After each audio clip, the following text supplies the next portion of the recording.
heard about this movie, I was intrigued by the idea of this evil, spooky mirror and a whole movie centering around it, and I thought it could be really interesting or really silly.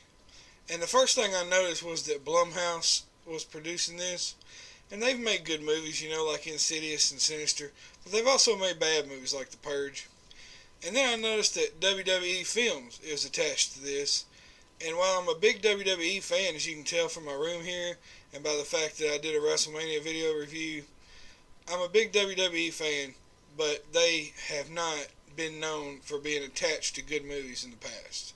I was really rooting for this movie to be good. I was really hoping that this would be our first scary movie of the year. The movie centers around a brother and a sister, Tim and Kaylee Russell. 11 years prior to the events in this movie, they witnessed the horrific murder of their parents in this house. And Tim is the younger brother, and he was locked away in a mental institute. And when the movie opens, he's just now being released from this mental institute after 11 years in there. And Kaylee has decided that these events were all caused by this evil mirror.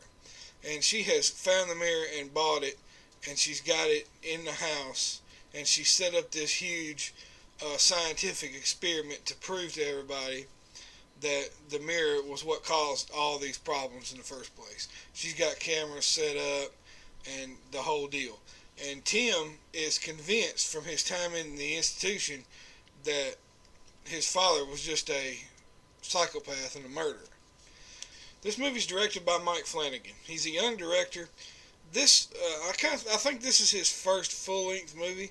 I know it's his first big movie, but I am definitely going to be keeping my eye on this guy because he does a terrific job with this movie. And what's probably most impressive to me is he employs a visual style of directing that I don't know that it's been used this way in many, many years. He uses the lighting and the angles, the camera angles, to kind of control your focal point. He controls where you look on the screen. And I thought that was really impressive because that's a classic old style. It's kind of like the old painters, how they would control your focal point to control what you see first in a painting. It's kind of the same thing. You're looking at the screen and you're instinctively, your eyes going to where the director wants your eyes to go. And that was impressive. The first thing I noticed about this movie was how subtle it is. The movie is very quiet. It's not like most scary movies nowadays where it just bombards you with sound. It's really quiet and it's really subtle, and it's almost like an old Hitchcock thing, how it has you leaning toward the screen slowly. So the movie's so quiet. The mirror is not just a prop that's there to be spooky. It is actually a functional character. That may have been the most impressive thing about the movie to me. The mirror is the antagonist in the movie. You can almost hear the mirror breathe. It's so lifelike. The acting's good in this movie. It's not spectacular. I mean, there's a lot of actors in this that are not big names that I hadn't heard of, and that's fine. There's nothing wrong with that. Everybody does a perfectly adequate job. The only sort of big name actor in this movie is Katie Sackhoff, and she actually turns in the best performance of the movie.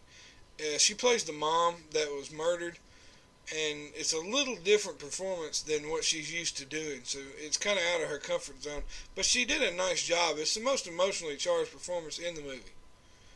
The score of this movie is very effective, a lot like the movie itself. It's subtle and creepy and very effective. It kind of reminds me of the score in the movie Sinister. I don't know that it was that great, but it kind of served the same purpose as being subtle and helping to set this creepy atmosphere, along with the cinematography, which is fantastic. The movie is very stylish, but it's very dark.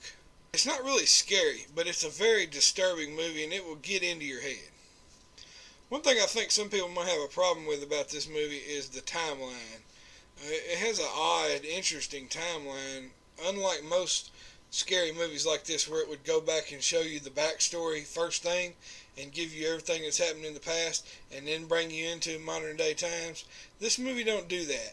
It starts off in modern day times and then kind of weaves the backstory into the movie. So it kind of jumps back and forth between what happened in the past and what's happening now. It does a good job of building the plot slowly so you can get used to following that timeline, and it was not a problem for me ever. But as it got into the climax, I can kind of see how some people might think it was convoluted a little bit. But I really like that they did it this way. I wouldn't have it any other way. It made the movie interesting, and it made it not cliche. The ending of the movie is absolutely perfect. I wouldn't change anything about the ending at all. The movie got in my head. I love that. I love this movie. It went above and beyond anything I expected. I give it an 8 out of 10. Fantastic movie. I would suggest this movie to anybody who likes this type of film. It's not scary, but it's very dark and it's very disturbing, and it's going to get into your head, and you're going to be thinking about it for several hours after the movie is over. I'm the Movie Man. Thanks for watching. Leave a comment below. Let me know what you thought about the movie.